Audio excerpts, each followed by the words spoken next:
Anda lejos, en el norte profundo, por la Gallareta, así que aquí estamos haciendo el aguante con la Marian Escoco, con Cieli en la conducción allá en el comando y el Facu Peralta, como siempre. Estamos todo el equipo acá completo por arrancar. ¿Cómo anda la audiencia? Un frío, un fresquete. No hay nadie que no haya dicho hoy qué frío tremendo. Llegó el invierno, señoras y señores, y tenemos 3 meses por delante de este fresquete. Pero bueno, aquí estamos, arrancando el lunes, vamos a ponerle un poco de energía. Estamos acá en compañía de dos compañeros históricos de AMSAFE Rosario, Enzo Casá y Juan Pablo Casielo, delegado seccional, que nos vienen a contar un poco qué pasa con AMSAFE Rosario, qué pasa con el departamento Rosario, qué pasó en las elecciones, qué situaciones se suscitaron.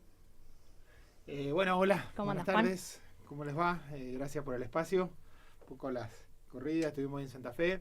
No, realmente una situación muy delicada, muy seria, que queremos manejar con mucho cuidado. Digo porque acá hay un gremio con mucha historia, un gremio que decimos nosotros en los hechos tiene más de 100 años de historia, y hay un presente muy particular y muy difícil, ¿no? Por la ofensiva de los gobiernos, tanto de Milei como de Puyaro, así que más que nunca necesitamos fortalecer la herramienta y no debilitarla. Y bueno, lamentablemente en este marco tan preocupante y tan delicado, nos encontramos con esto, ¿no? Con que el día miércoles 18, que teníamos elecciones para renovar las comisiones directivas, tanto a nivel provincial como en los distintos departamentos, se consumó, decimos nosotros, una situación de fraude que no estamos dispuestos a aceptar, ¿no? La situación venía de antes, ya nos habían bajado en el departamento en la convocatoria 50 mesas de votación, históricamente teníamos 213 mesas, tuvimos en este caso 163, 50 mesas menos, y elegidas estratégicamente, ¿no? Todas las mesas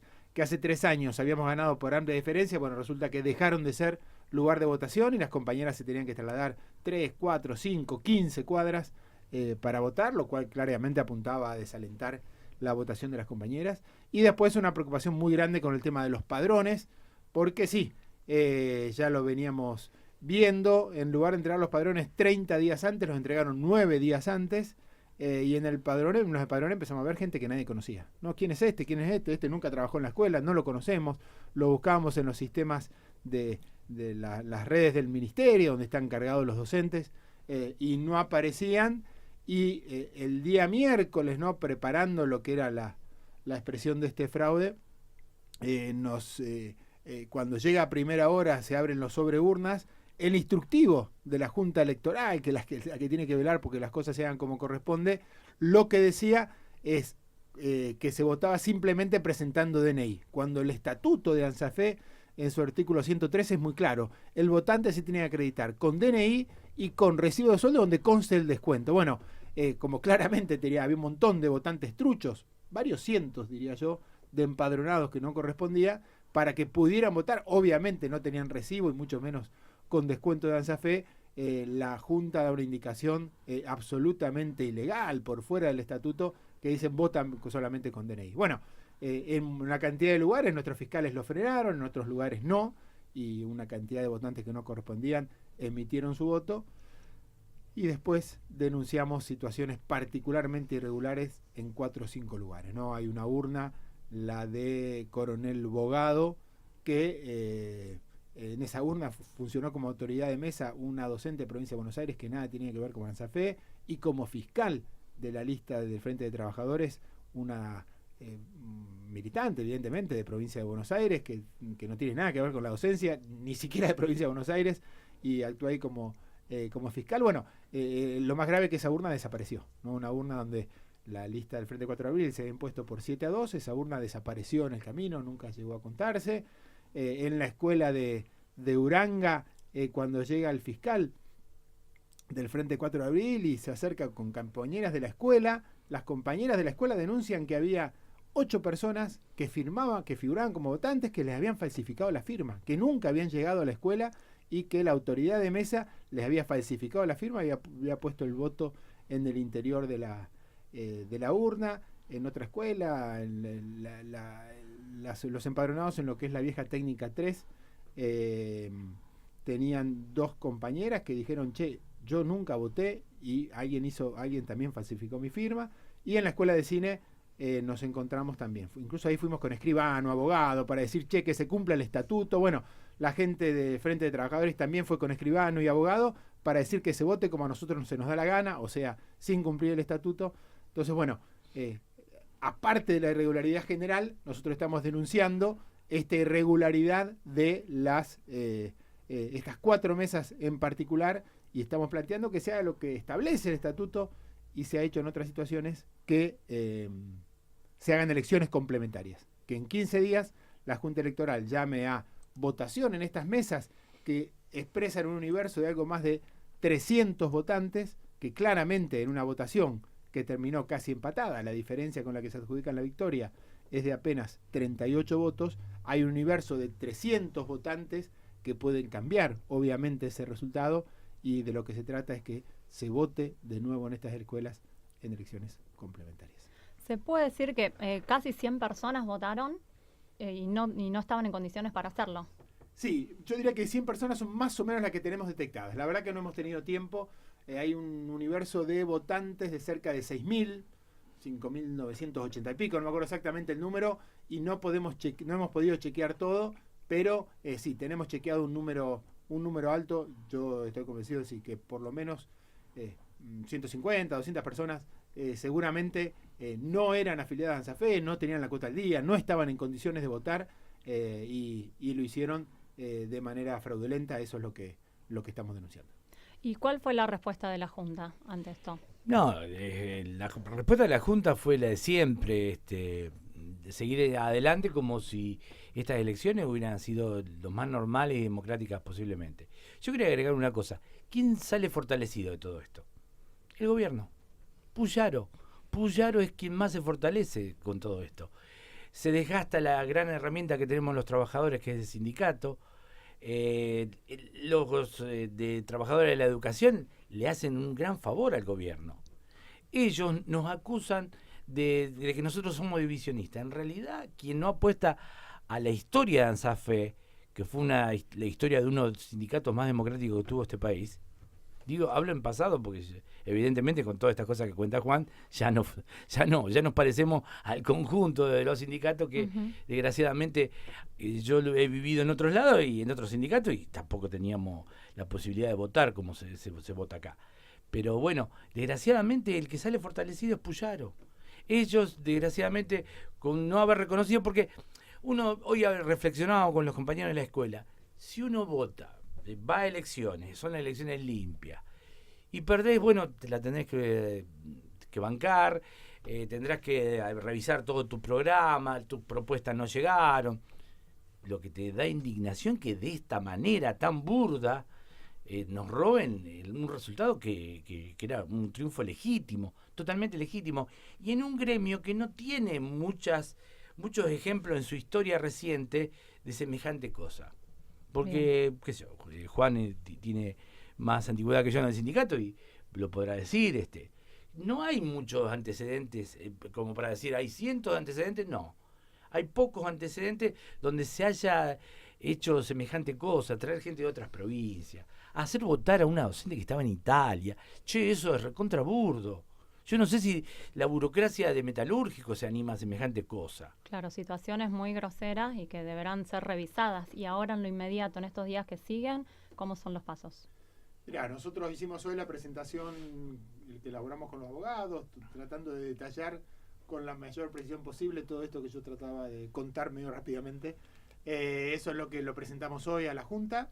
La Junta seguramente entre mañana y pasado nos estará dando una respuesta, y bueno, en función de eso veremos, ¿no? Si la respuesta es positiva, iremos a las elecciones complementarias. Nosotros queremos decir también que no estamos planteando un bolazo. Está en el estatuto, artículo 118, habla de esto de elecciones complementarias, y hay historia reciente de eso, ¿sí? En el año 98 la conducción actual de Trabajadores de Educación de TESA ganó unas elecciones muy reñidas en elecciones complementarias, y en el año 2004 en la seccional San Lorenzo, acá pegadita, también se hicieron elecciones complementarias. O sea, no estamos planteando nada estrambótico, sino que es algo muy claro que está en el estatuto, que se dan absolutamente las condiciones para eso y que hay antecedentes inmediatos de que se hicieron. Bueno, vamos a ver qué pasa, ojalá que el resultado de este planteo sea este que estamos nosotros reclamando, y si no, bueno, nos quedan instancias. El mismo estatuto plantea que en cualquier caso la instancia siguiente sería el Ministerio de Trabajo, estamos viendo si el Ministerio de Trabajo o la Justicia del Trabajo, pero bueno, para ver cómo hacemos, yo quiero insistir con eso, con algo que planteaba Enzo y que yo trataba de plantear al comienzo. Es una situación muy delicada, estamos muy preocupados y lo que está en juego acá no es una conducción sindical. Lo que está en juego acá es una organización tan importante como la ANSAFE y uno de sus pilares fundamentales, que es la democracia sindical. Eso es lo que estamos discutiendo. Yo, en lo personal, ya tengo una larga militancia en el movimiento estudiantil, en la docencia, en elecciones políticas generales. La verdad son muchas más las que perdí que las que gané. Muchas más las que perdí.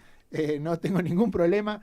He perdido un montón de veces y no me preocupa para nada. Lo que no estamos dispuestos es a avalar el fraude. Perfecto. Bueno, muchas gracias. Gracias, compañeros. Gracias a ustedes. Gracias a ustedes. Antes de seguir con la música, vamos a pasar el teléfono para que se comuniquen con nosotros. 3413-154-996. 3413-154-996 y seguimos aquí haciendo La Voz del Grillo.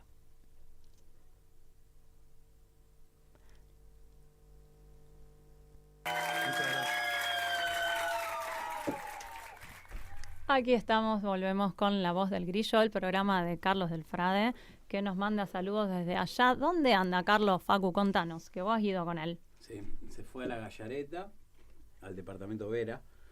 La Gallareta es uno de los lugares donde funcionó la forestal a pleno, como una capital de la forestal, ¿no? Y va a ser una recorrida, 4 bibliotecas populares del norte de la provincia, la mayoría en el departamento Vera. Va a presentar su último libro, Soberanía de la Cabeza. Soberanía de la Cabeza. Organizado por Camilo. ¿Te acordás de Camilo? Sí. Camilo es el compañero que nos conectó con este otro compañero que hizo la canción de La Voz del Grillo. Así que la van a cantar a la canción, me imagino. Supongo que va a sonar, supongo que sonará. Así que, y del Frade cada vez que va al norte vuelve distinto. Él siempre dice eso, ¿no? Así que calculo que algún efecto le hará. Más sensible aún. Ya sí, no. sí. Y encima con un frío tremendo. Sí, con un frío. Bueno, queríamos comentar algunos mensajes que han llegado acá en relación a la entrevista que hicimos recién a Juan Pablo Casielo, el delegado seccional de AMSAFE Rosario, que hablamos que es todo esto que pasó en las elecciones y no habíamos... para quien no conoce la estructura sindical, pregunta al oyente por qué no es posible que Rosario avance con la impugnación y se revise. Bueno, porque esto depende de la Junta que es provincial, no es algo que compete al departamento, sino que el gremio es provincial y hay una Junta que es la que revisa. Hay que pasar sí o sí por esa instancia y es la que define y bueno, en todo caso después se puede ir al Ministerio de Trabajo y por último a la Justicia Ordinaria, pero es todo el protocolo, digamos, que hay que seguir de reclamos. Y otra cosa a la que no hicimos mención es a una corona de flores, un arreglo mortuorio que apareció en las puertas del sindicato. Entonces íbamos a comentar acá con Marianela Escoco. Hola, bueno, saludo. ¿Se escucha? Sí. Sí. Bueno, saludo oficialmente porque antes estuve así como de sorpresa. Bueno, sí, un poco comentar esto, ¿no? Que sucedió el día siguiente a esta elección, alrededor de las 11 de la mañana, ¿no? En plena luz del día, donde se acercaron unas personas encapuchadas, esto lo sabemos, ¿no? Por las cámaras de seguridad del propio local de ANSAFE, a dejar, caminando además, vinieron muy tranquilos, con mucha impunidad diría yo, a dejar una corona de flores que decía que en paz descansen, mencionando a 2 compañeros en particular, a Gustavo Teres, que además es secretario de la CTA Autónoma de Rosario, y a Gabriela Meglio, candidata también en estas elecciones por la lista del Frente 4 de Abril, ¿no? Y este hecho, que también hoy ha sido denunciado en la justicia penal de Rosario, ¿no? Es, decimos, un hecho muy grave. Como decía el propio Gustavo, creemos que es una amenaza simbólica, ¿no? Porque si bien no es una amenaza física directa, para decirlo de alguna manera, material, Sí es claramente una amenaza. Dejar una corona mortuaria significa y sin duda tiene un mensaje que podemos calificar sin ningún problema de mafioso, ¿no? Sabemos además que en este país lamentablemente hay mucha historia al respecto. Y por eso también un poco la denuncia en primer lugar por sus canales institucionales y judiciales, pero también, y muy importante, la denuncia pública y el apoyo que recibió el gremio y la compañera, ¿no? En este caso, de distintos sectores sindicales, políticos, sociales, ¿no? Porque creemos que hechos de esta magnitud no pueden suceder. Creemos que no hay que normalizar este tipo de actos, si bien entendemos que el contexto lo amerita de alguna forma, y lo decimos entre comillas, pero no nos vamos a acostumbrar a este tipo de crueldades, no nos vamos a acostumbrar a este tipo de amenazas que, insisto, reviven lo peor de nuestra historia. Como dice Carlos siempre en este programa y en todos lados, hay un clima 1975 que realmente este hecho lo revive de una forma muy particular. Hablábamos el otro día cuando se hizo la conferencia de prensa con algunas compañeras más antiguas, para decirlo de alguna forma, que decían: yo esto ya lo viví en otro contexto, no puede ser que esté pasando. Y la verdad es que un poco negándolo, pero reafirmándonos en esa negación, no puede ser que pasen estas cosas, como no puede ser que pase el fraude, pero de todas formas creemos que tenemos que diferenciar estos hechos porque, insisto, es un hecho de violencia simbólica muy fuerte, muy importante, hay que denunciarlo y esperamos que la justicia actúe por los canales que tiene, además, porque si bien lo que conocemos es por las cámaras, insisto, del propio gremio, sabemos que hay otras cámaras que podrían determinar quiénes son esas personas. La ciudad de Rosario está llena de cámaras con los cuales los distintos gobiernos hacen mucha propaganda política al respecto, así que bueno, queremos que esas cámaras también sirvan para determinar quiénes fueron las personas que hicieron este acto que denunciamos a todas luces y que vamos a seguir denunciando, ¿no? Perfecto. Acá un oyente dice: hola, escuchando, soy docente jubilada, afiliada a AMSAFE desde siempre. Fue una elección ejemplar, dice el oyente, desarrollada con total normalidad. Una pena que AMSAFE Rosario no puedan reconocer haber perdido. Igual, tristemente, no asombra. AMSAFE Provincial repudió inmediatamente esa corona. Sería bueno que entrevistaran a alguien de enfrente de los trabajadores. Bueno, vamos a invitar a alguien para el otro programa o cuando se pueda coordinar del Frente de los Trabajadores, porque por supuesto que están abiertos los micrófonos para las dos listas o para cualquier persona que quiera venir a expresarse, porque ese es el perfil del programa de Carlos siempre. Y además, perdón, sí. André, porque consideramos fundamental que lo repudien. Nos parece muy importante que el Frente de Trabajadores también repudie este hecho. Por supuesto, creemos que en eso tenemos que coincidir y creo que eso es lo que nos puede ayudar a también delimitar quiénes fueron, ¿no?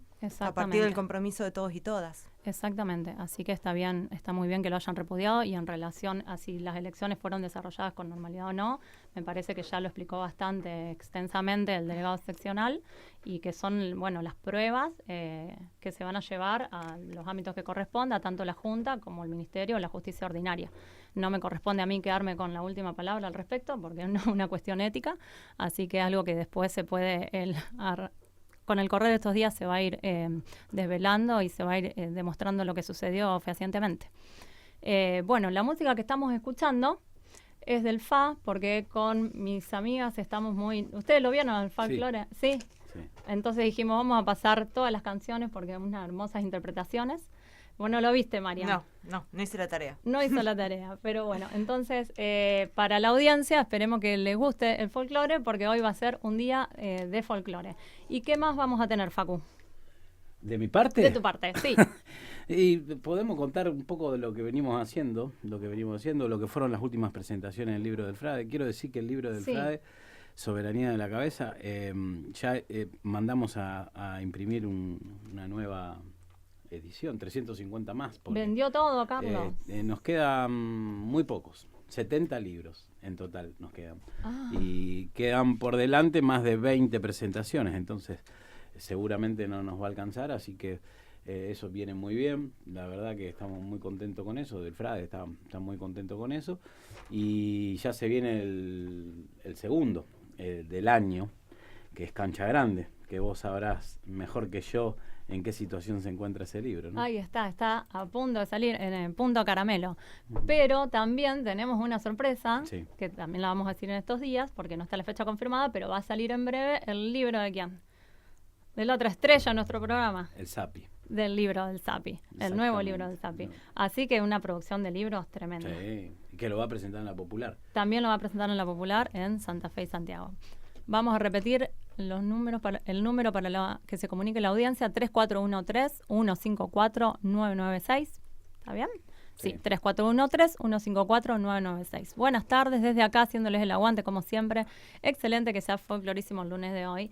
Bueno, muchas gracias a la audiencia por comunicarse. Y les voy a contar que van a estar, como siempre, Leonardo Caruana hablando de salud. Y también nos va a contar en relación a qué pasó entre FAS y Ciudad Futura. ¿Está bien? Sí, ¿Este acuerdo, este apoyo? FAS Bueno. Rosario. FAS Rosario, ahí va. Va a estar la Gaby Sosa con su columna La Bocina, como Muy todos bien. los lunes. Así que les estamos esperando para que la audiencia sepa de qué Hubo mucho viene, trabajo de producción. mucho trabajo de producción y una columna internacional que es la que yo más estoy ansiando que llegue, Ajá. porque el mundo está explotando, como verán, Ujú. está todo muy convulsionado. Así que nos va a venir a echar un poco de luz Griselda Algarañaz en relación a eso. Qué bueno. Eso es todo lo que vamos a tener hoy, un montón de mensajitos que después vamos a leer y seguimos con la musiquita. Entrevistas en La Voz del Grillo. Bueno, aquí seguimos en La Voz del Grillo, el programa de Carlos del Frade. Ustedes se pueden comunicar con nosotros al 3413-154-996. Dice la audiencia, hola gente, ¿cómo hace Carlos para escribir tanto? Yo me pregunto lo mismo, anda de gira, va a Santa Fe, a la cámara, envidiable. No para, Carlos no para. Ay, corrió una maratón también. Corrió una maratón. No. Pero tiene un secreto. Tiene un secreto, a ver, Facu conoce el secreto, lo vamos a develar, aprovechando que no está Carlos. No, hace siempre lo mismo. Tiene una rutina. Es muy metódico, una rutina una y un persona método. metódica. Sí. Ah. Tiene una rutina, un método, se levanta siempre más o menos a la misma hora, hace ejercicio, después escribe, y después hace notas, Claro. después produce los proyectos los escribe casi todos el mismo día, Un va tipo juntando muy las ideas. organizado. Muy organizado, con su libretita Con de la vieja escuela, ahí junta toda la información y después tiene un método y con eso Claro. le da resultado. Qué lindo, envidiable y envidiable tener esa energía. A los 55 años, ¿cuántos años tiene Carlos? No, que 55, es del 63, igual que Fito No Páez puedo hacer la cuenta, él lo sabe. Y el Tata no puede Martino. hacer la y el cuenta. Tata Martino, fueron todos a la Un escuela. poquito más, Y entonces. Cacho Parlante. Fueron todos a la escuela. Sí, esa fueron misma todos a la promoción. Bueno, y antes de arrancar con la entrevista a Marianela Escoco, que es doctora del CONICET, ¿está bien? Muy bien. Quiero leer otro mensajito que dice, es importante mencionar que en la campaña se apuntó a ellos dos en relación a lo que decíamos de la corona mortuoria que apareció en la puerta de Amsafe Rosario, que se apuntó a Teres y a Meglio desde una posición muy macartista por ser Teres un emblema de la recuperación de Amsafe y Gabriela por su pertenencia partidaria. Hubo solidaridad desde muchos puntos del país. Nos aporta acá la oyente. Sí, está muy bien que aclaremos eso también. Así que, bueno, Mariam, ¿qué nos trajiste para compartir? Bueno, decíamos que vamos a tener que hacer un copete que no sea entrevista, no sabíamos qué título ponerle, pero en realidad es una preocupación actual que tiene que ver con un decreto que se aprobó, es decir, en realidad salió publicado en el boletín oficial el primer día hábil de la semana pasada, que fue el día martes 17 de junio, sobre una reforma de la Policía Federal. Y decimos, es un tema que tiene mucha actualidad, pero también tiene mucha historia. Uh-huh. Y bueno, como yo soy historiadora, venimos pensando desde ciertos sectores la cuestión de las reformas de las fuerzas de seguridad, en estos términos, ¿no? ¿Qué quiere decir esto? Bueno, que sobre todo a la salida de la dictadura, de la última dictadura militar, se pensó mucho en las reformas de las Fuerzas Armadas, ¿no? Juicio a las juntas mediante y demás. Estas fuerzas fueron realmente el eje de la discusión en cuanto a lo que debía ser reformado. Y quedó en segundo plano las fuerzas de seguridad. Primero hay que explicar un poco qué es esto, ¿no? Porque mucha gente no lo conoce. Las fuerzas de seguridad son aquellas que se encargan de la seguridad interior, o que deberían encargarse de la seguridad interior, mientras que las Fuerzas Armadas deberían protegernos de un ataque externo, ¿no? Eso debería ser lo básico, por lo menos en las democracias occidentales en las que vivimos y le ponemos comilla a todo, ¿no?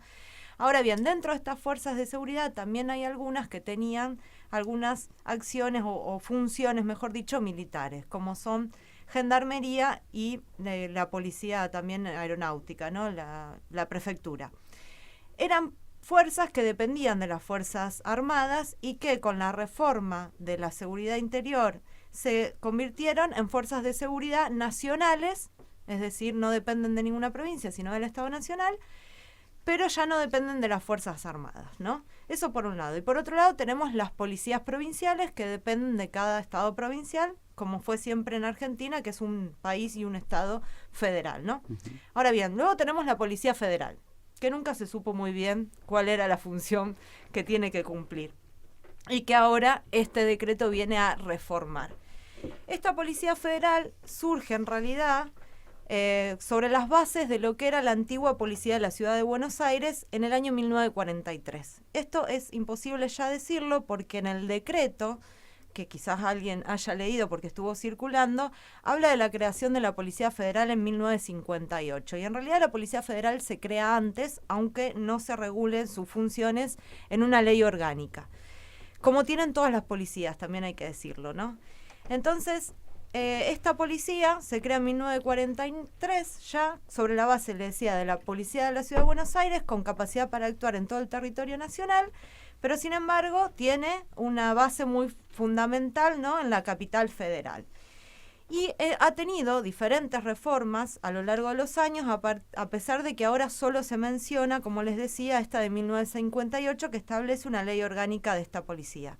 Ya fue reformada durante los años 70, en la anterior dictadura militar, donde se crea la Superintendencia de Seguridad Federal, sobre la base de lo que antes era la Dirección de Coordinación Federal, y esto quizás les suene porque luego esa dependencia funcionó incluso como un centro clandestino de detención en la última dictadura militar, y siempre estuvo relacionada al mantenimiento de lo que se conoce como el orden social y político y la seguridad de Estado. Luego también sufrió algunas reformas en el tercer peronismo, y fue siempre la Policía Federal recordada como una fuerza muy represiva, que de alguna manera pierde cierto protagonismo con la última dictadura militar, precisamente porque avanzan las Fuerzas Armadas, como decíamos antes, ¿no? Y luego, durante la democracia, es una fuerza, insistimos, que nunca ha sido reformada. El kirchnerismo se planteó esto como un problema, incluso en esta concepción de no reprimir a la protesta social. Lo que intentó hacer el kirchnerismo sin hacer una ley o un decreto es aislar a la Policía Federal para que ya no intervengan las protestas, ¿no? Porque era precisamente una policía a la cual no se le podía tener confianza, para decirlo de alguna manera, que fuera a contener una protesta sin reprimirla, ¿no? Entonces, de alguna forma allí es donde empieza a tener protagonismo la gendarmería, y de allí es que nos suena más cuando se habla, ¿no?, de este desembarco, que siempre Carlos habla mucho de esto, ¿no?, de las fuerzas federales. Bueno, ¿qué viene a Rosario cada vez que hablan de un desembarco de fuerzas federales? La gendarmería, ¿no? Tiene que ver con esto, con quitarle espacios a esta Policía Federal que era un poco incontrolable, que no había reformulado sus funciones, etcétera. Luego hay una reforma muy importante en el macrismo, en 2016, que también le saca competencia a la federal, en este caso de manera escrita, digamos, lo hace a través de un decreto también, y que las competencias que le quita a la federal se las traslada, se las cede a la Policía de la Ciudad de Buenos Aires, ¿no? Entre otras cosas, el poder del territorio, lo que ellos dicen como el poder de la calle, con el traspaso de muchas comisarías que eran de la federal a la Policía de Buenos Aires, ¿no? Uh-huh. Y a partir de ese momento, la federal queda como sin demasiadas funciones, y muchos especialistas, incluso partidos políticos, empezaron a pensar que la Policía Federal tenía que tener más bien funciones de inteligencia criminal. Esto, como dicen muchos de los analistas hoy en día, es algo que los gobiernos denominados progresistas han dejado de lado. No lo han hecho, a pesar de que en el gobierno de Alberto Fernández se habló de una posible reforma.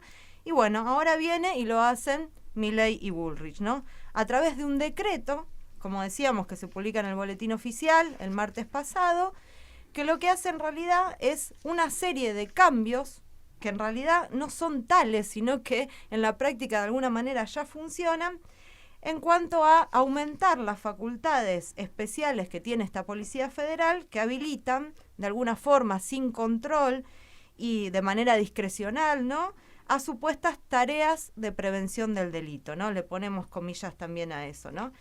Y esto viene de la mano del avance, podemos decir y afirmar, de un régimen autoritario que está siendo amparado progresivamente en la normativa. Nosotros ya hemos hablado el año pasado en una columna de cómo progresivamente se instala lo que podemos denominar un estado de excepción, ¿no? Donde a través de la legislación se empiezan a endurecer las penas y de alguna manera las penas y las funciones, ¿no?, de estas policías, y de alguna manera empieza a quedar en la letra lo que ya sucede en la práctica, ¿no?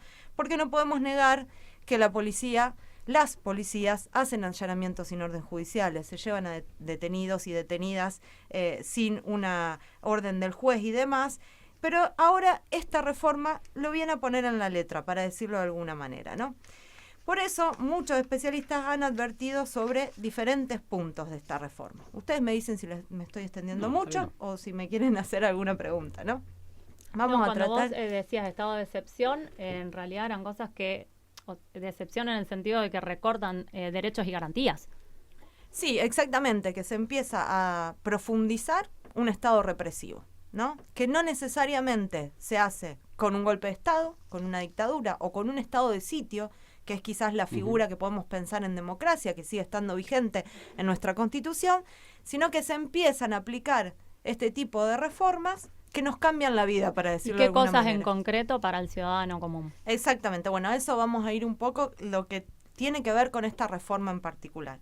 En primer lugar, empieza a ver esto que antes pensábamos como averiguación de antecedentes y ahora podemos denominar como averiguación de identidad, que en la ciudad de Rosario y la policía de Santa Fe ya está pasando, que te puedan detener para averiguar tu identidad, ¿no? Esta cuestión de no tener el DNI, que habilite a una fuerza federal en este caso, pero como decimos en la policía provincial ya sucede, para averiguar tu identidad por el solo hecho de creer que sos sospechoso de un delito. Acá en la provincia de Santa Fe ya lo pueden hacer legalmente, te pueden llevar detenido si no tenés documento, es así. Exactamente, eso fue con la reforma que llevó a cabo.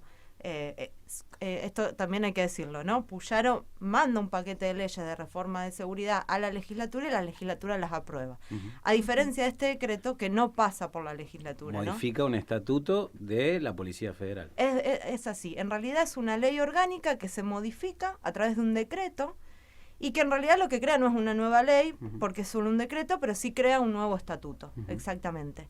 Y también hay que decirlo que esto es posible precisamente por la ley bases, por las facultades extraordinarias que se votan en la ley bases. Aunque hay que aclarar, no debería, porque en realidad dentro de esa facultad extraordinaria no estaba la emergencia en seguridad. Claro. Pero la utilizan dentro de la reforma del Estado como excusa para reformar la Policía Federal y no pasar por el Congreso de la Nación, ¿no? Entonces, eso también es un dato para decirlo. Entonces, una de las primeras modificaciones tiene que ver con esto. Te pueden llevar detenidos hasta 10 horas, te pueden mantener detenido por averiguación de identidad, ¿no? Otra de las reformas que ha también circulado mucho, ha sido muy criticada, entre otras organizaciones, por el CELS y por la Correpi, ¿no? Tiene que ver con habilitar a que se hagan lo que ellos dicen operativos de prevención, ¿no? Por ejemplo, te pueden frenar si vas a una movilización sin orden judicial, preguntarte dónde vas, por qué, pueden hasta preguntarte tu ideología, sin ninguna orden judicial, ¿no? Están habilitados a hacer eso. Que ya lo hicieron. Que ya lo hacen, por eso decimos, no es más que poner en la letra cuestiones que ya suceden. Y también algo que se dijo mucho por estos días es esto que se denomina ciberpatrullaje. ¿Qué es esto? Bueno, también lo hacen. Que también lo hacen, claro, por supuesto.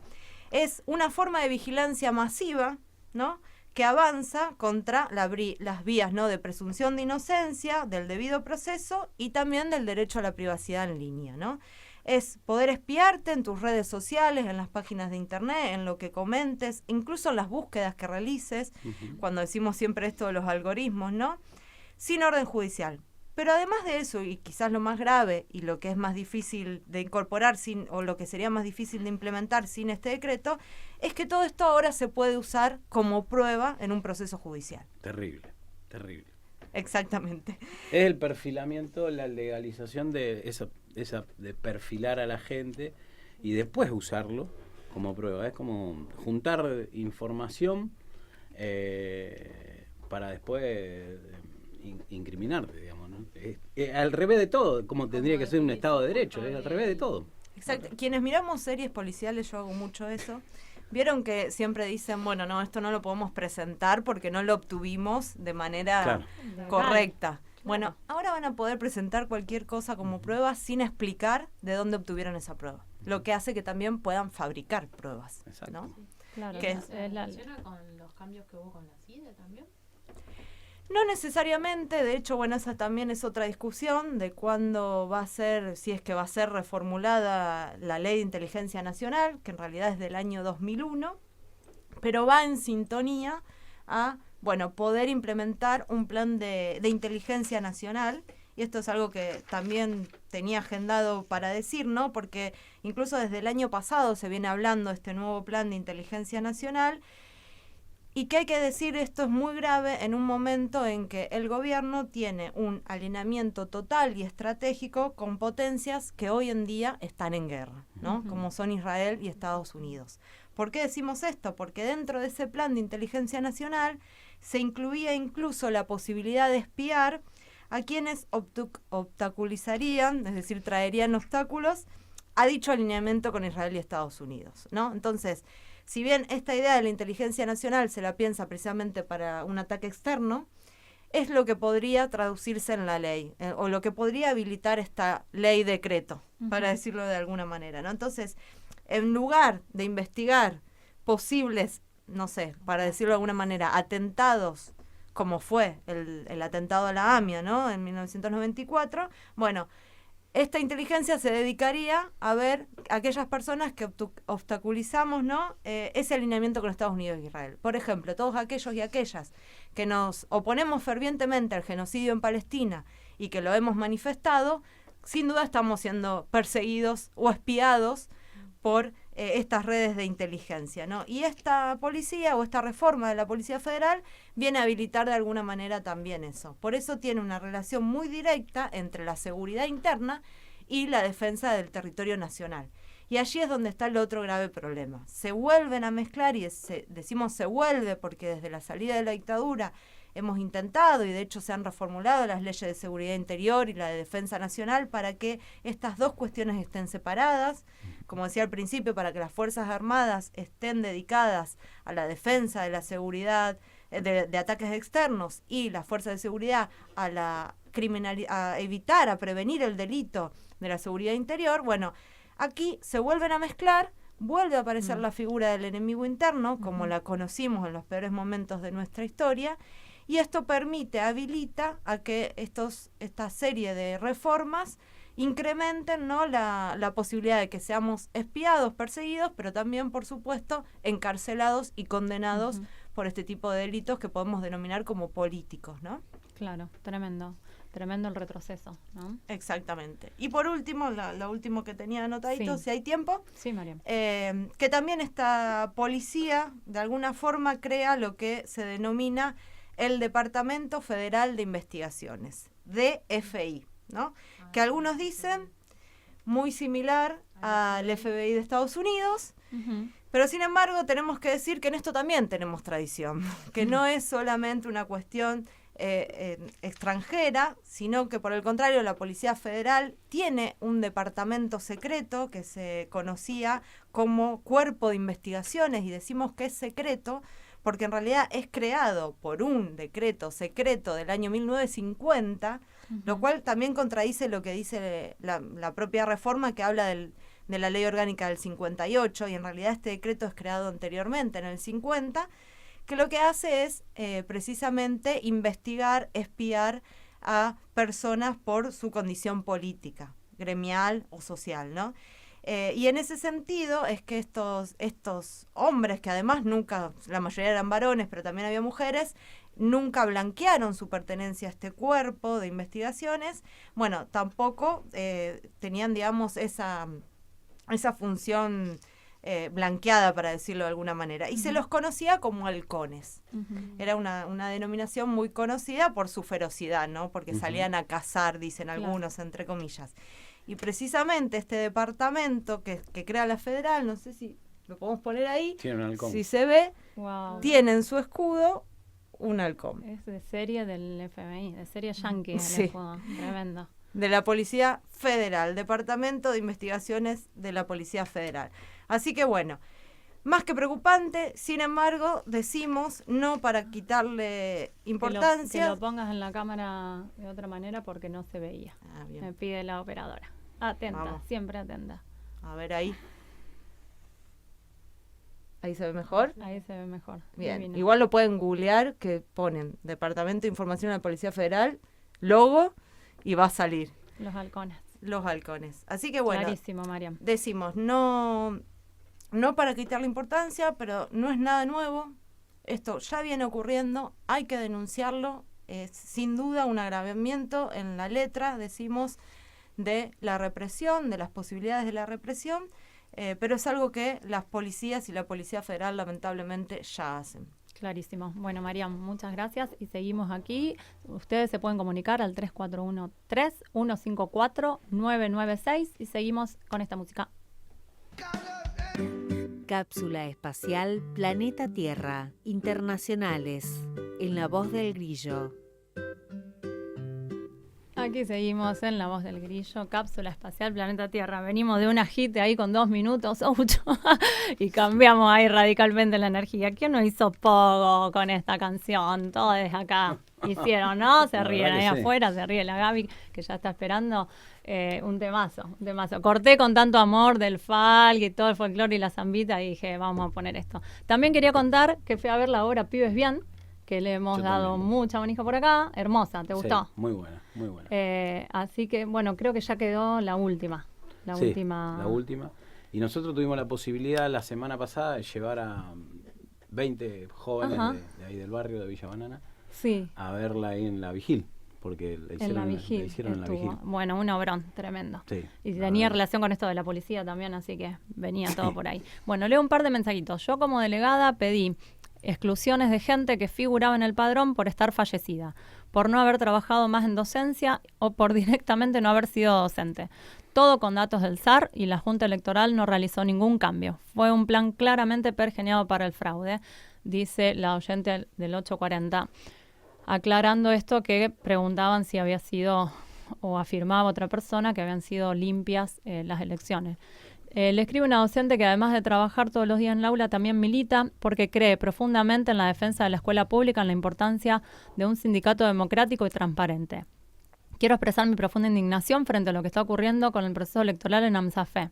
Ver padrones inflados, compañeros fallecidos que figuran como votantes, docentes que no están afiliados y aún así aparecen habilitados y otros tantos que sí están afiliados y fueron excluidos. No puede pasar desapercibido. No se trata solo de una disputa interna, se trata de cuidar nuestra herramienta sindical, de sostener la participación con reglas claras y sin trampas. No es posible hablar de democracia sindical cuando el proceso está lleno de irregularidades. Milito porque creo que las cosas se pueden cambiar y por eso mismo duele tanto ver cómo algunos se burlan de nuestras convicciones y de los derechos que tanto costaron conquistar. Gracias, dice la oyente del 703. Bueno, muchas gracias a la audiencia por comunicarse y aclarar al respecto. Nuestro vía de contacto es 3413-154-996. Y ya está con nosotros la gran Griselda Algarañaz, que tanto esperábamos, porque ¿qué pasa con el mundo, Griselda? ¿Cómo les va? ¿Cómo ¿Todo bien? andás tanto tiempo? Sí, Bienvenida. la verdad. Gracias, gracias. Y está complicado el mundo, con un conflicto regional, sobre todo entre Israel e Irán, que bueno, está en la tapa de todos los medios y todo el tiempo estamos escuchándolo. Recién vamos a spoilear, pero Ajá. justo estábamos mirando que acaba de anunciar Trump un alto al fuego, el conflicto, lo cual, bueno, eso es bueno. Yo lo que traje acá es como una breve reseña para entender cómo es que se viene generando a lo largo de la historia esta relación tensa entre Israel e Irán, entendiendo que hay también un contexto en este momento internacional y también interno en Israel que es propicio para que Netanyahu pueda ir con todas sus fuerzas contra Irán, que no es lo mismo cuando fue, por ejemplo, en el 2011, que también estuvo a punto de hacerles ataques preventivos y demás, pero bueno, en ese momento era otro el contexto. Estaba Obama como presidente en los Estados Unidos y bueno, en el 2015 se terminó firmando un acuerdo para justamente un acuerdo de contención e integral conjunto para el control de las armas nucleares. De hecho, según la Agencia Internacional de Energía Atómica, no está comprobado que Irán tenga armas nucleares. Sí, a partir de ese acuerdo permitió que se hagan controles y demás. Sí se puede decir que estaba enriqueciendo uranio, pero no que tiene la bomba nuclear. Pero tiene un 90%, según la agencia, ¿no? De avance, entonces sí tiene la chance de poder hacerlo. Pero bueno, vamos un poco con la historia. Israel e Irán están enfrentados porque, bueno, la República Islámica, decimos que la República Islámica es desde el año 1979, después de la revolución del Ayatollah, contra el régimen del Shah, es antisionista y el Estado hebreo la considera justamente como una amenaza existencial. Esta revolución iraní, que es del año 79, instauró un régimen en donde todos los clérigos musulmanes chiíes que lo dominan, son contrarios a que exista el Estado de Israel. De hecho, bueno, dentro de como en la Carta Magna podría decirse, pregonan justamente la extinción del Estado de Israel dentro de Irán. Entienden que, Irán entienden que es un colonizador de una tierra de mayoría árabe y musulmana, que no le pertenece. Además, Israel es el principal aliado en Oriente Próximo de los Estados Unidos, un país que Teherán percibe como su mayor enemigo global. De este modo, para Israel, la República Islámica es una amenaza existencial a combatir. Desde el ataque a Hamas a Israel en octubre del 2023, las relaciones entre Irán e Israel están muy tensas. Los dos países estuvieron cerca de la guerra en abril del 2024. ¿Se acuerdan cuando Israel bombardeó la embajada de Irán en Damasco? Bueno, ahí estuvo complicada, estuvieron tensas las cosas. Y Irán, por su parte, respondió con drones y misiles. Ese fue el primer ataque que se hizo a suelo israelí, pero fue claramente repelido. No nos olvidemos que Israel tiene un gran arsenal militar que pudo repeler esos ataques. Ahora bien, vale destacar que no siempre se llevaron mal Israel e Irán. De hecho, como les decía, mientras estaba el régimen del Shah, las relaciones eran armoniosas. De hecho, Irán había sido, luego de Turquía, el segundo país en reconocer al Estado de Israel. Justamente Irán se mantenía, digamos, al margen de los sucesivos conflictos entre árabes e israelíes. Tanto, digamos, Irán en ese momento pensaba justamente, o sea, su modelo era un modelo occidental, lo mismo que Israel. Sin embargo, bueno, la escalada, después sabemos de lo que fue la revolución del 79, esto que les contaba recién, esta escalada del conflicto, impuso justamente esta nueva república que considera justamente a Israel un enemigo a eliminar. Por lo cual, para Israel, teniendo un contexto en donde todos lo consideran enemigo, el más fuerte en este caso era Irán.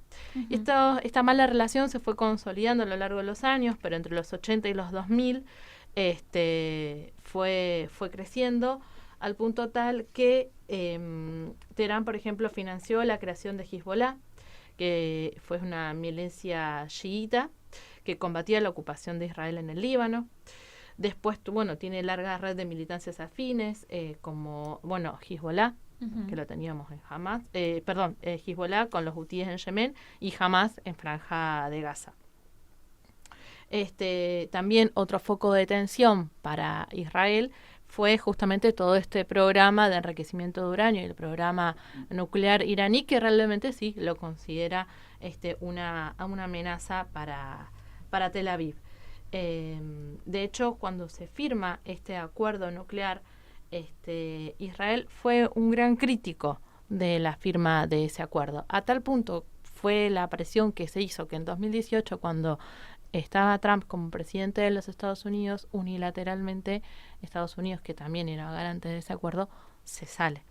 Por lo cual entrábamos en una situación en donde este acuerdo que de alguna manera contenía a Irán porque permitía hacer los controles y demás cuestiones, deja de estar vigente. Como les decía, ¿qué pasa ahora? ¿Por qué Israel está atacando con todas sus fuerzas a Israel? Bueno, por un lado, es un Irán que está bastante debilitado, principalmente por el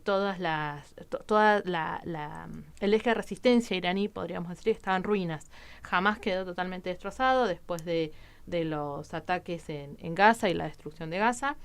Hezbollah después de los ataques al Líbano el año pasado, en donde también mataron a su líder.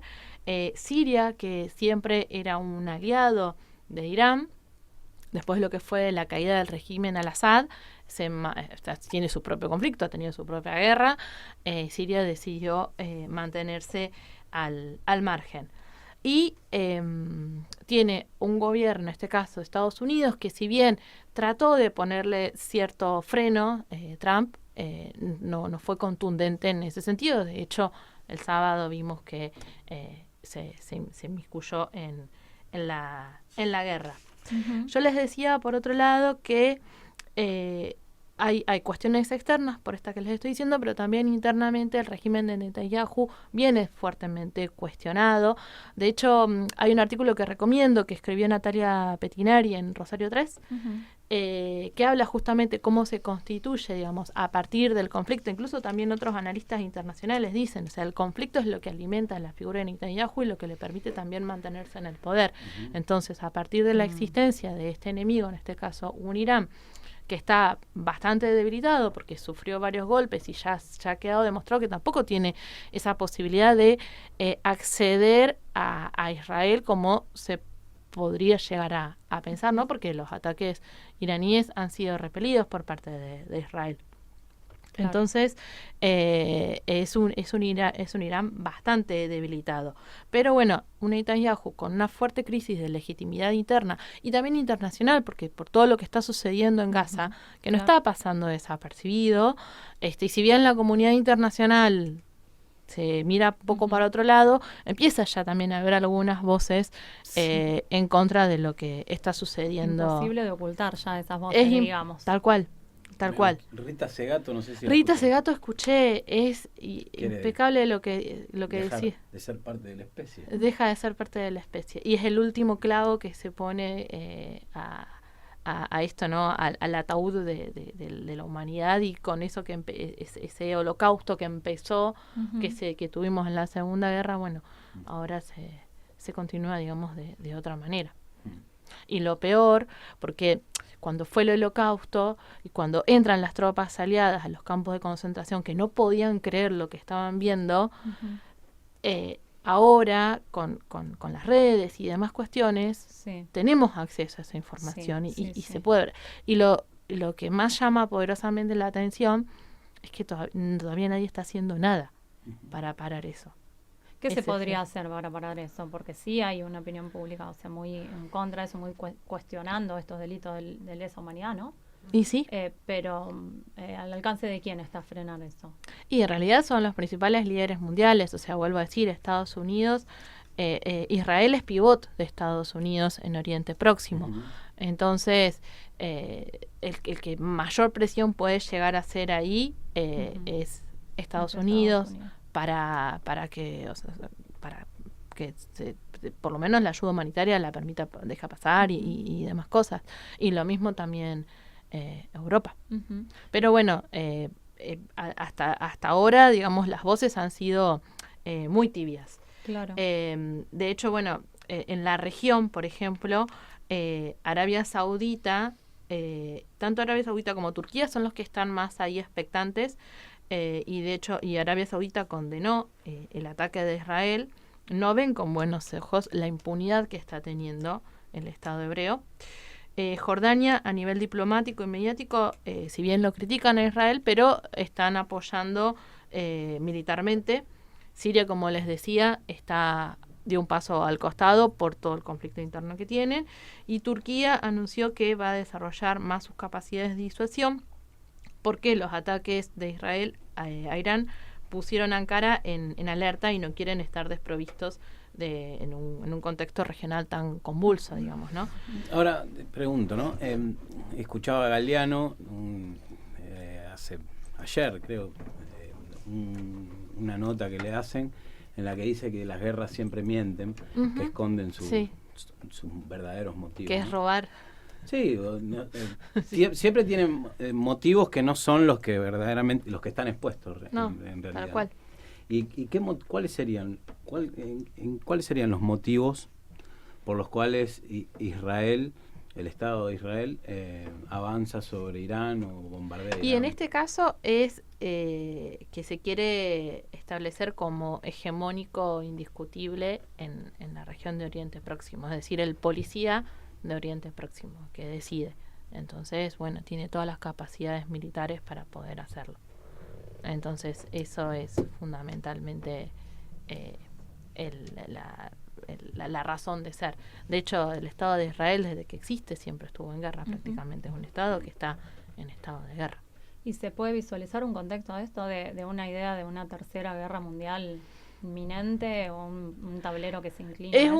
No sé si, bueno, Putin, el canciller de Rusia, dijo que se estaba a las puertas de una tercera guerra. De hecho, bueno, ahora que se haya declarado un alto al fuego, eso pone un poco de paños fríos en la cuestión. Pero hay un punto de inflexión en la región.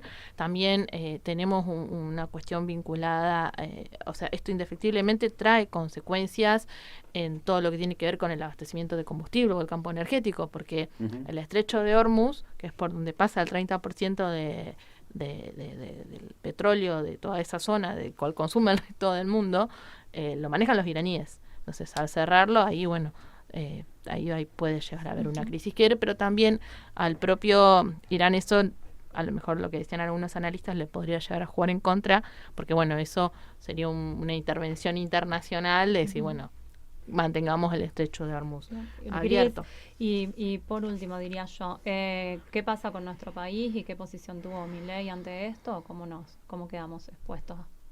Y Argentina, desde que Milei asumió la presidencia, siempre fue claramente pro del gobierno de Israel. De hecho, hasta va a cambiar la sede de la embajada, la va a llevar a Jerusalén.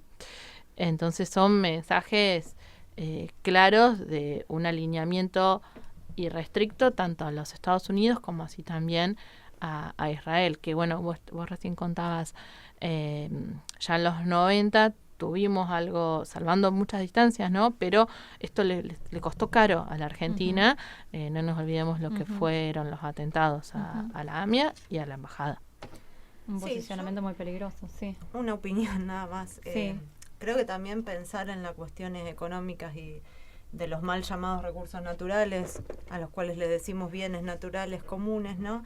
Pensar no solo en el petróleo como una cuestión estratégica, que además se vio en estos días cómo aumentó el precio del petróleo mundial, ¿no? Sino también me parece muy importante mencionar la cuestión del agua. Decir que la empresa estatal de Israel, Mercolot, que le niega el agua o el agua potable a los y las palestinas, está invirtiendo, para decirlo de alguna forma, yo diría metiéndose en Argentina directamente para explotar nuestra agua potable, sabiendo que somos uno de los países con mayor caudal por nuestros ríos, y acá tenemos el río Paraná, ¿no? Entonces, digo, también vienen por eso, ¿no? Cuando hace un tiempo se decían las próximas guerras van a ser por el agua, y esto es un poco lo que está empezando a pasar. Por eso yo creo que no solo es una cuestión, a mí me parece que ya estamos en una tercera guerra mundial, y no por ser catastrofista, digamos, ¿no? Claro. Pero me parece que hay que empezar a pensarlo de esa forma, que es de alguna manera lo que se dio hace 20 años con el ataque a Irak, con la excusa, ¿no?, de que tenía bombas de destrucción masiva. Claro, que nunca se comprobó. Que nunca se encontraron. La diferencia es que hace 20 años Estados Unidos era el gendarme mundial y no tenía una oposición, quizás, que pudiera hacerle frente. Hoy en día, esto es debate amplio, de amplia bibliografía, ¿no? Pero bueno, hoy en día hay otras potencias, al mismo tiempo que Estados Unidos, de alguna manera, aunque mantiene sin duda su industria armamentística y también el ejercicio de la guerra necesita, digamos, que esa industria siga funcionando, o al revés, o esa industria necesita que las guerras sigan existiendo. y sigue siendo sin duda la potencia mundial más importante, bueno, empiezan a aparecer en el horizonte otras potencias, que si bien, como vos decías, Irán hoy está debilitado, hay que ver qué van a hacer China, qué va a hacer Rusia. Claro, Sí, porque igualmente China sí. por el momento se mantiene, está expectante, o sea, no Por el momento, está ahí. China no participó no, en ninguna guerra militarmente, eso es No, así, no, tiene no. esa característica como potencia mundial, No. pero no sabemos hasta Pero cuándo. hay que esperar si se despierta el gigante. Sí, Claro. algunas de las consecuencias que puede llegar a haber, bueno, obviamente Israel es el mayor desestabilizador de Oriente Próximo y el gobierno de Netanyahu se alimenta de esa desestabilización, es esto que les decía recién. Y el problema, bueno, del mercado energético, el riesgo del terrorismo internacional. No nos olvidemos también lo que sucedió en Siria, en lo que sucedió en todos estos países cuando eclosionaron los regímenes, que uno puede cuestionar un montón de cosas, pero bueno, el terrorismo internacional ahí latente. Y bueno, el recelo que tienen tanto Turquía como Arabia Saudita, y puede llegar a haber ahí también una posible carrera armamentista en la zona. Tremendo. Así que bueno, el panorama Es duro. es una región muy complicada y muy compleja, con Ujú. muchos actores interviniendo y ni decir la cantidad de intereses. Genial, clarísimo, Gris. Y bueno, te esperamos la próxima y muchas gracias por haber vuelto aquí con nosotros. A ustedes. Vamos con la música. ¡Para la Nobel! El agua. Aquí seguimos en La Voz del Grillo. Escuchamos una hermosa interpretación de Maggie, si no me equivoco, era la cantante, de Alfonsina y el Mar, que salió en el programa FA de Mex Urtiz Perea, que apellido difícil de leer, Urtiz Perea, que está muy bueno lo que hace, ¿no? Sí, la verdad que sí. Y acá un oyente nos mandaba una cita de Espaciuc en el programa, que el chango citó a Atahualpa y dijo: la luz que alumbra el corazón de un artista es como la antorcha que usan los pueblos para ver la belleza en el camino. Y la mirada colectiva en ese momento, no el hecho artístico individual. La verdad que nos gusta mucho eso que está haciendo y bueno, y todas las interpretaciones que pasó, entonces definimos traerlas acá para darle energía a este lunes tan aciago, podríamos decir, Gaby, con todo lo que estamos escuchando, ¿no?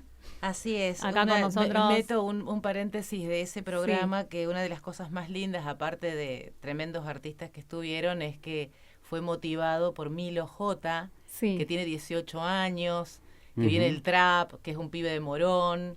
Entonces hay ahí una chispa en lo cultural de esperanza, de recuperación de lo nuestro, que es muy valioso. Digo, para meter una de arena entre tantas de cal que Claro tenemos que sí. habitualmente. Claro que sí, hay de todo un poco. Bueno, ya está con nosotros Gaby Sosa con su columna La Bocina. ¿Qué trae La Bocina por acá? Sí, bueno, como veníamos charlando en y venía escuchando en este programa, que toca denunciar una cantidad de situaciones en el mundo, lo que está pasando en nuestro país, pero ineludiblemente el tema de estos días, en esta detención de Cristina, en esta intervención del Poder Judicial, en esto que hemos planteado y que hemos manifestado en todo el país, donde es una justicia que interviene en temas políticos y genera un antecedente muy peligroso para la democracia.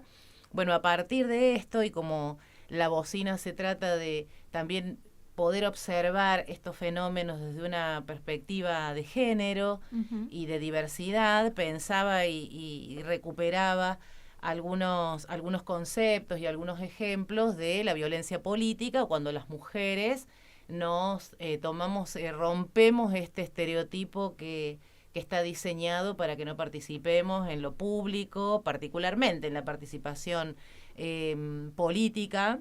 Y tomo Cristina, pero que también se ha manifestado esta modalidad de violencia en otras dirigentes de la Argentina, y que tienen en principio muchas cuestiones en común, o en algunas más notables porque son o más relevantes o tienen un peso político o electoral mayor, pero que se han hecho muy claro y muy evidentes, por lo menos para nosotras, que además de toda la observación más general de la política y los motivos de los ataques, también incorporar la perspectiva de género en estas lecturas agrega un elemento más de análisis que creemos nosotras que es vital y muy valioso, ¿no?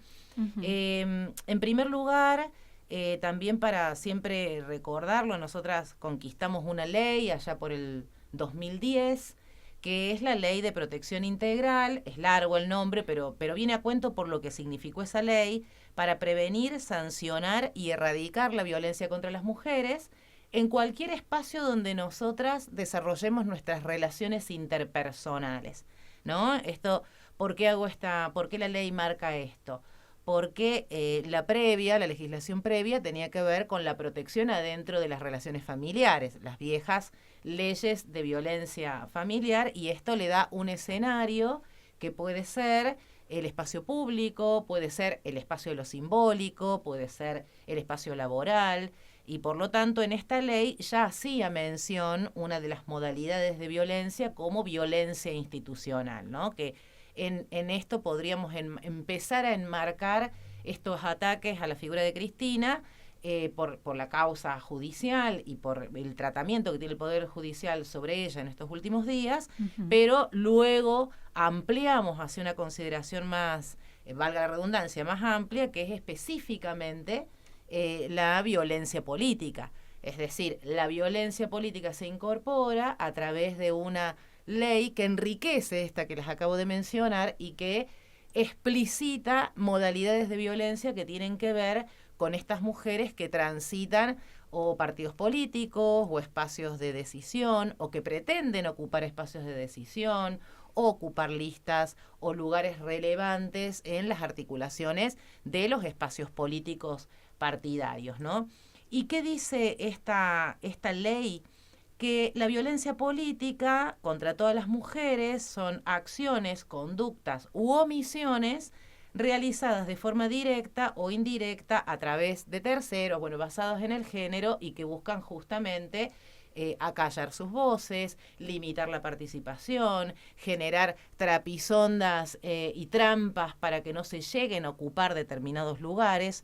Y tanto en Cristina como voy a mencionar otro espectro de la política, como puede ser Carrió, o como puede ser incluso ya esta más cercana políticamente a Cristina, pero lo digo por las características de los ataques, como Natalia Saracho, por ejemplo, son mujeres que han atravesado, algunas con mayor visibilidad, otras con menos visibilidad, estos ataques porque son mujeres, ¿no? Es decir, y voy a relatar algunos ejemplos.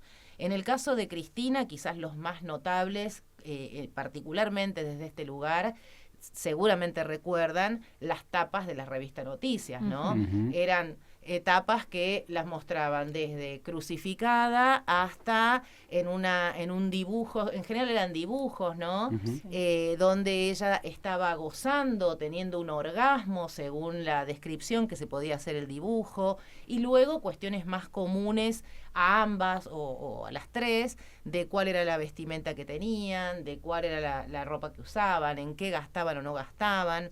Y luego, por supuesto, por las características de su carácter, de la forma que tenían de expresarse, pero poniendo solo el ojo en estas mujeres, ¿no? Es decir, no hay o difícilmente encontremos críticas a la manera de expresarse de los varones, salvo, el presidente que tenemos, que tiene también un contenido muy particular y sus expresiones. Que es violento en general y no discrimina. Que tiene género, contenido y forma, ¿no? Relacionada con el odio a un montón de espacios, pero que en el caso tanto de Cristina como de Elisa Carrió o como de Saracho, claramente hay una especial atención y crítica a su forma fuerte de expresar sus ideas. Pero también hay otras maneras, y ahí ya lo pongo en las mujeres que transitamos los espacios políticos, más allá que no hayamos llegado a tener esta trascendencia nacional de las que he mencionado, y que son aquellas pequeñas actitudes, entre comillas digo pequeñas, pero que de alguna manera obstaculizan la participación política de nosotras, o el mismo funcionamiento institucional de los espacios donde se definen políticas públicas, que van desde lugares para el cuidado de los niños y las niñas en esos ámbitos, por ejemplo, por lo tanto, quienes se preocupan o quienes tienen que determinar a una tercera persona o estar viendo a qué reunión participan o no, son las mujeres y no los varones, en una Cámara de Diputados o en un Senado o en un Consejo Municipal, por ejemplo. O también estas situaciones de los horarios donde se ponen determinadas reuniones. Lo amplío también a los espacios partidarios, ¿no? Es decir, Claro. los partidos políticos que sin una mirada de género y sin un ejercicio de cómo sacar del medio esos obstáculos que tenemos, seguramente sus reuniones son de noche o incluso algunas definiciones importantes para la vida de ese partido, de ese espacio, de esa política.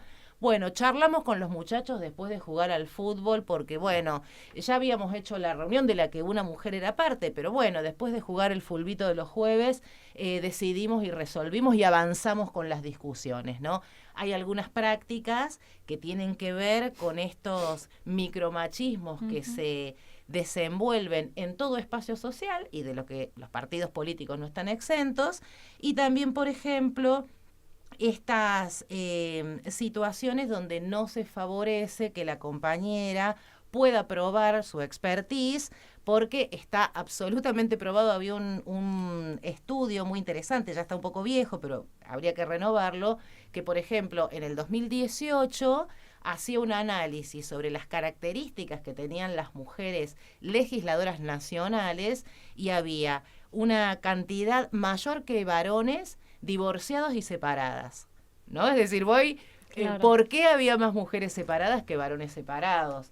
¿No? O divorciados. Digo, el tiempo de lo podías tener cuando tenías determinadas condiciones de pareja.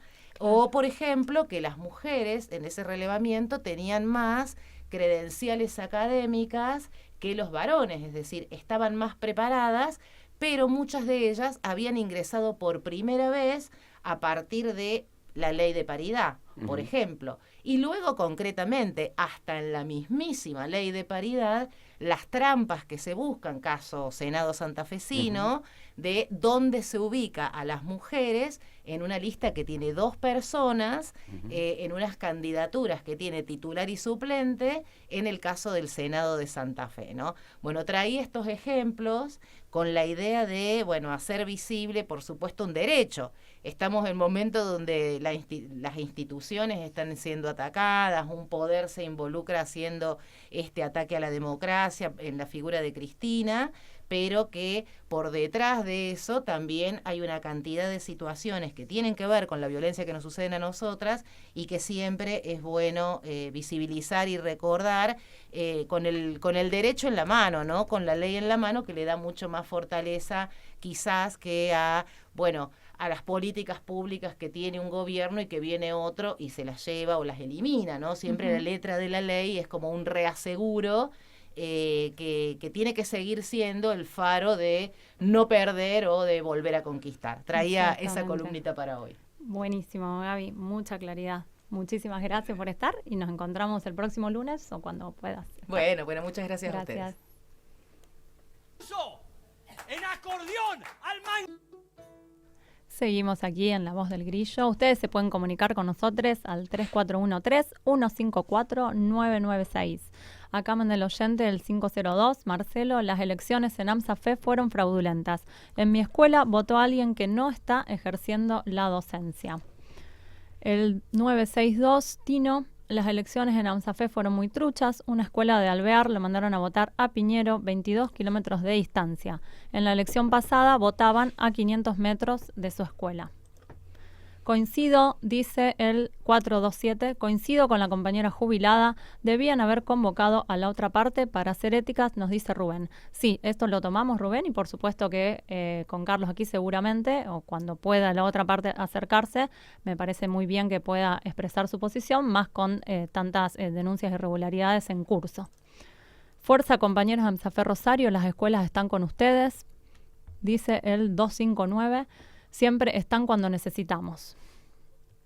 Hola, Somos Agustín y Román de Zona Norte. Qué escándalo de Amsafer Rosario. ¿Qué hace Baradel haciendo fraude en Rosario? Vergüenza lo de Alonso y Jaimes. Los datos publicados en la denuncia son tremendos. Manchan la historia del gremio más importante de la provincia. Quieren vaciarlo. Es muy triste. Bueno, esto en relación a la nota que hicimos al inicio del programa con el delegado seccional de Amsafer Rosario, Juan Pablo Casielo, en relación a las elecciones y también a la corona mortuoria que apareció en la puerta del sindicato. Esto expresaban los oyentes. Y ya estamos con nuestra columna de salud con Leonardo Caruana. ¿Cómo estás, Leonardo? Hola, ¿qué tal? De vuelta por aquí. Así es, ¿cómo va? Buenas ¿Probaste noches. el jarabe? A eso viniste a decir Sí, que hizo efecto el a eso. jarabe y por eso vino. Sí, eso justamente estábamos conversando y la verdad que fue motivo de conversación y bueno, lo charlamos con Carlos también. Él me decía, la verdad que fue una cosa que explotó en un fenómeno... no es habitual, digamos, que algo simple que explicamos inclusive sobre el final de una entrevista que empezaban los fríos y bueno, y desata, yo creo que algo para mí muy interesante, que es la conversación y el diálogo. Casi, digo, yo estoy ya fuera de esa conversación, porque la gente lo que hizo con esto, aparte de algunos empezar a hacerlo, lo llevó a la niñez, a los adultos mayores, a las personas de 50, decir, esto me lo hacía mi abuela, mi abuelo, y un poco también se trata de eso, el reconocimiento de las medicinas ancestrales, es reconocer que nuestros abuelos nos cuidaban y que no siempre el cuidado tiene que ver con comprar un medicamento o la incorporación de una tecnología, y la verdad que ahora uno mira, yo chequeo los comentarios y ya no hablan del jarabe de cebolla. Bueno, yo también para esto uso esto y esto. Y yo le pongo limón, y yo le pongo tomillo, y todo un debate acerca de, bueno, también del uso del azúcar, de la miel, o si uno tiene alguna otra enfermedad, si lo puede hacer, pero la verdad que para mí es sumamente interesante. Después aparece, como en toda propuesta, a veces una lógica más polar, que es blanco-negro. Es decir, bueno, si uno está con esto, no puede estar con lo otro, y entonces hay descalificaciones al uso de plantas. Yo creo que, digo, y por eso lo decía cuando lo hablábamos en el programa anterior, no se trata de poner un versus entre la incorporación de tecnología y el crecimiento de la medicina y el uso de medicinas tradicionales que tienen muchísimos años antes que la nuestra, que la de los médicos, y que además la medicina nuestra se ha encargado de descalificar las otras opciones de cuidado. Si se trata de complementariedad, uno dice, bueno, es necesario vacunarse. Ahora, si yo puedo hacerme un jarabe de cebolla, si yo puedo hacerme un quemadillo con ambay, con tomillo, que lo hacían nuestros abuelos, bisabuelos en el campo, con el azúcar quemada, poniendo unas hojitas de la planta que tenían en ese momento en la huerta o en el campo, y eso ayuda porque fluidifica las secreciones y porque además en otros países estas medicinas están más que reconocidas. Aquí también, digo, tenemos una ordenanza en la ciudad de Rosario votada por toda la fuerza política en el Consejo que reconoce el uso de las medicinas tradicionales no occidentales y que es necesario que la Secretaría de Salud estimule esa utilización. Entonces, no es un versus entre, bueno, si yo uso jarabe de cebolla, descalifico lo occidental, o si yo soy médico, descalifico un saber popular y se transforma uno en alguien que dice cosas que no están comprobadas. Están comprobadas. Lo que pasa es que hay una comprobación que tiene que ver con la experiencia. Es cuando nos decía, nuestra abuela nos daba una comida rica en calorías, abrigate, bueno, todas estas cosas que son las cosas que cuidan cuando tenemos frío, por ejemplo. Y además, en condiciones de desigualdad, también a veces es difícil. Digo, los programas de televisión están inundados de antigripales y jarabes que después no son accesibles para todos. Ya lo creo. Entonces, hay cosas que son más accesibles. Hacer un jarabe con una planta, la mayoría en los barrios, cuando uno recorre el barrio, la gente de los barrios sabe dónde está la borraja, dónde está el diente de león, dónde está el ambay, Claro. y puede hacerlo con las cosas que tiene muy cerquita. Claro. Y eso ayuda y acompaña y no elimina el saber médico, pero sí da autonomía, porque la verdad que hacerse tu propio jarabe y poder resolver el problema y no depender de otro, también está bueno, en el sentido de que a veces nuestra propia medicina genera más dependencia al Claro. control, al seguimiento, que autonomía. Es decir, también hay una necesidad de que las personas se cuiden, y uno lo ve mucho en la población del norte, en poblaciones rurales, que no tienen cerca a veces el acceso Una al farmacia hospital. a la vuelta como tenemos Claro, nosotros. como Claro. tenemos nosotros, y bueno, y se tratan muchas veces con muchos elementos que cuidan y que acompañan y que están en los libros y que también se puede estudiar, se puede indagar, y que muchas de esas sustancias que están en las plantas, después la medicina las toma Obvio, y las transforma en, es decir, el tilo, la valeriana, la pasionaria. Después Claro. se puede comprar un medicamento sedante Ujú. que tiene eso. Sí, ¿no? también. Eso te iba a decir, porque los medicamentos se basan vienen de las plantas. Claro, con Muchos, otra- los que no son sintéticos, vienen vienen derivados de las plantas, y de hecho, bueno, por eso las medicinas anteriores a la occidental Ujú. tenían esa base que tenía que ver con la planta, con la tierra, que tenía que ver con estos elementos, y ¿no? Y, sospechó- bueno, me parece que lo que pasó con el jarabe de cebolla es, bueno, reivindicar esto y también poner en diálogo y reivindicar la conversación. Creo que Ujú. fue un fenómeno para mí, que hace mucho que estoy con las redes sociales, la verdad que me pareció muy, muy llamativo, que tiene que ver primero con lo simple, Ujú. lo espontáneo, porque fue con Carlos. Sí. Bueno, la verdad que viene el frío, como ahora, ¿no? Bueno, si viene el Claro. frío ahora, bueno, ventilar los ambientes, pero no hacer grandes diferencias de temperatura, abrigarse bien, comer un alimento rico en Calórico. calorías, taparse la boca al estornudar, bueno, vacunarse. Todos estos elementos también nos cuidan para el frío, hidratarse bien. Y estas cosas son, cuando uno las dice espontáneamente, evidentemente la gente lo asimila Sí. mucho más y llega. Sí. Claro, tiene que ver con una mirada más integral de la salud, también desde la prevención y de manera más accesible. Porque, bueno, lo que vos decías, un jarabe no baja de 15.000 pesos hoy. Y es algo que no está al alcance de todo el mundo. Sí, sí, además, yo digo, creo que muchos de estos tratamientos que se hacen con infusión, que además no es necesario transformarlo en una tintura, ni siquiera en un jarabe, te diría, porque hay muchas cosas que se pueden hacer con té. Es decir, la infusión es el puñadito de la planta más agua caliente. Se Sí. deja 5 minutos, no hay que hervirlo, y hay muchísimas plantas que ayudan, acompañan, alivian distintos malestares, y que se dan una mirada, digamos, integral, y además de volver a poner en sintonía que los saberes no son solo patrimonio del recorrido universitario. Es decir, Claro.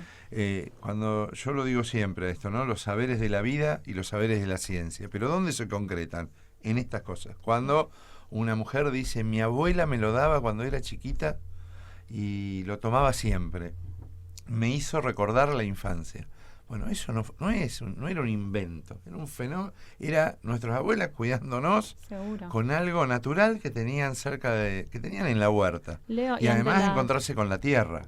Claro. Encontrarse con la tierra, encontrarse también con un trabajo, con muchas cosas que también nos ayudan en la salud mental, en la subjetividad. Totalmente. En relación a las afecciones respiratorias, ¿los vaos son recomendables? ¿Los vaos o de cebolla o de romero o de eucalipto, o no necesariamente para Sí, todos los casos? digamos, el vapor siempre es recomendable, aunque sea solo. Ujú. El vapor con eucaliptus también, con tomillo y orégano. Estas cosas son recomendables porque fluidifica. Es decir, si uno está atravesando un proceso respiratorio, una sinusitis, donde tiene mucho moco y que no lo puede sacar, bueno, Sí. hacer el vapor con estas cosas ayuda y mucho. Le impide que ese moco lo- se quede ahí. Claro, pegado, digamos. claro. Y- Eso hay más riesgo que después se deposite, se sobreinfecte, produzca una sinusitis bacteriana. Bueno, muchos lo comentan ahí. Dicen, a mí mi abuela, que también es otra recomendación, bueno, cortaban 1 o 2 cebollas en un plato y lo dejaban abajo de la cama. Exacto. Claro. Bueno, liberaba Eso- esos ácidos Sí. y eso hacía que fluidificaba. Eso seguro que... Eso es Ayuda. mágico, Así pero es es, mágico. sí, sí. Porque dejá de toser. Yo siempre tosí, y mis Sí. hijos son igual a mí en ese Sí. sentido. Y lo Entonces, usaron. nosotros cortamos la cebolla a la noche. Bueno, Y acá está. dejar la cebolla ahí La abajo. dejamos al lado Sí, Así de es. la mesita de luz. totalmente. Bueno, Ayuda. eso tiene que ver con una explicación también, que esos ácidos fluidifican y ingresan a las vías respiratorias y ayudan a mejorar esa tos y mejorar ese reflejo, a disminuir ese reflejo de la tos, ¿no? Excelente. Bueno, Leo, en algo sencillo ahí podemos estar haciendo prevención y te puedo cambiar un poquito el eje en Sí. relación al encuentro que tuviste el sábado desde el FAS, ¿no? Rosario, con el espacio de Monteverde, así fue. ¿Querés contarnos un poco qué pasó ahí? Sí, bueno, la verdad que tuvimos un encuentro, primero, bueno, con un acuerdo amplio dentro del Frente Amplio por la Soberanía, un encuentro con distintas fuerzas políticas, que para nosotros, yo lo dije en ese momento y lo veníamos, la verdad que lo veníamos diciendo un año antes de que asumiera Milei, que las cosas que podían pasar en la Argentina iban a ser muy, muy complejas. Él está haciendo lo que dijo y nosotros venimos denunciando sistemáticamente como Frente Amplio por la Soberanía esto. Yo vengo, digamos, de una historia, de un recorrido que tiene que ver con haber sido parte de un proceso de resistencia y de condicionamiento y fundamentalmente de resistencia para que las políticas neoliberales no ingresen en salud pública en los 90, en el 2001 y en el gobierno de Macri. Y esa resistencia nunca la pensamos solos. La verdad que la pensábamos desde el gobierno cuando se bancaba esto, con sindicatos, con fuerzas políticas que le pusieran un freno. Yo creo que, digo, en ese sentido también lo marcaba, Hermes Wiener había sido, bueno, había tenido siempre un claro posicionamiento de confrontar y bancar, inclusive el ejemplo fue las políticas del seguro, cuando se intentó desde la provincia hacer un seguro de salud y ir hacia un camino privatizador. Bueno, los trabajadores elaboraron un documento contra seguro que causó mucho malestar en el gobierno provincial y el intendente era Hermes Wiener. El intendente bancó ese documento por los trabajadores. Yo estoy de acuerdo con esto. Para mí esas son señales claras de decir, bueno, con todo lo que significa la mercantilización de los sistemas de salud, Rosario marcó un rumbo que yo creo que hoy está con posibilidades de perderse, porque hoy ya no es una amenaza lejana que Milei entre a Rosario. Claro. Y la verdad que el referente que se dice, inclusive se define, porque Alear dice, en los carteles Alear es Milei, Sí, sí. lo dice claramente. Lo dice sin vergüenza. Bueno, es justamente en la metáfora y en los cuentos quien está a la derecha del emperador, haciendo obediente de sus definiciones y a espalda de la población que más necesita, en general toma definiciones que complica, y llegó a decir que los trabajadores del Garrahan eran ñoquis. Yo digo, eso no se dijo hace 200 años, se dijo hace 15 días. Ante esto yo creo que es necesario ampliar acuerdos con diferencias, con matices. Creo que es ampliar fuerzas para poner ese límite, porque también no hay un claro condicionamiento ni local ni provincial a políticas que van a estar deteriorando no solo el sistema de salud, digo, avanzaron primero con los jubilados, con la universidad, con los periodistas, con las minorías, lo hacen ahora con los discapacitados, es decir, vienen sistemáticamente y con salud atacando al Laura Bonaparte, al Garrahan y disminuyendo la cantidad de medicamentos oncológicos, o sea que ya no quedan dudas de todo lo que están haciendo. La capacidad provincial y local es mucho más débil, por eso creemos que es necesario tomar un camino que tiene que ver con convocatorias amplias, a diálogos, a respeto de las diferencias, a encontrar justamente lo que decía, y vuelvo a traer a Pepe Mujica, digo, ¿qué pasaría si nosotros estuviésemos en Uruguay o si estuviésemos en Brasil hoy, con Bolsonaro del otro lado, ¿dónde estaríamos si no en una construcción que intente poner frenos? Bueno, de esa convocatoria, para nosotros y para mí en particular, defender la salud es defender la democracia también, y fortalecer la democracia es con garantía de que las instituciones de salud sigan funcionando, y la verdad que por eso, con un amplio acuerdo con distintas fuerzas políticas del FAS, bueno, nos sentamos a acordar estos lineamientos generales, que por supuesto tienen que garantizar las autonomías, tienen que permitirse las diferencias, pero hay cosas que en política de derechos humanos, en la perspectiva del Estado, en lo que significa la equidad distributiva, la justicia social, la igualdad, ahí no tenemos tantas diferencias. Habrá en otras cosas sí, pero en ese paraguas, bueno, sobre ese paraguas es que intentamos construir, y por eso nuestro apoyo, ¿no? Yo creo que desde el arco progresista la crítica más fuerte que se le ha hecho a ese espacio es por ahí su acuerdo o su alianza con algunos legisladores que votaron en contra de derechos de la mayoría, como fue la reforma previsional o bueno, el caso de Trasferri, con una denuncia de corrupción muy fuerte y comprobada. Creo que eso es lo que más se le ha cuestionado a ese espacio, ¿puede ser? Sí, por eso este es un espacio, nosotros nos circunscribimos al espacio local, al espacio de Rosario. Por supuesto hay recorridos que uno no acuerda, y por eso, bueno, ante el proceso eleccionario, pero además también para sentarnos a seguir discutiendo los próximos años, nosotros creemos que es necesario, bueno, en Rosario hay un espacio con posibilidades y que no tiene, o por lo menos no tiene esa historia y esos antecedentes, ¿no? Perfecto. Bueno, clarísimo, Leo. Muchas gracias por tu aporte. Y acá hicimos La Voz del Grillo. Facu, ¿qué más querés aportar? Ya nos quedan poquitos minutitos para que venga Código Divino para dar un cierre. No, nada. Todo ahí bien. La verdad que surfeamos el programa bastante bien. Siempre con la ¿Escuchaste, Carlos, de la Gallareta? Está escuchando, Carlos. No sé si escuchó, pero la verdad que lo surfeamos bastante bien. Tocamos los temas de actualidad. Decir también a las personas que están escribiendo para que se escuche la otra voz del gremio de AMSAFE, que en Siga, en LatStream se llama ahora la plataforma de pensamiento latinoamericano, vamos a invitar dentro de la semana que viene, seguramente después de las elecciones, a gente del Frente de Trabajadores de la Educación. Perfecto. Para que den su mirada. Nosotros siempre lo hemos invitado a Altero, hemos invitado a todos los compañeros y compañeras que están hasta ahora en AMSAFE Rosario. Vamos a invitar también a ese otro sector de... Excelente, que tengan su derecho a réplica como corresponde. Por supuesto. Muy bien. Bueno, muchas gracias por acompañarnos y aquí sigue en Radio SIC Código Divino. Gracias, Eli.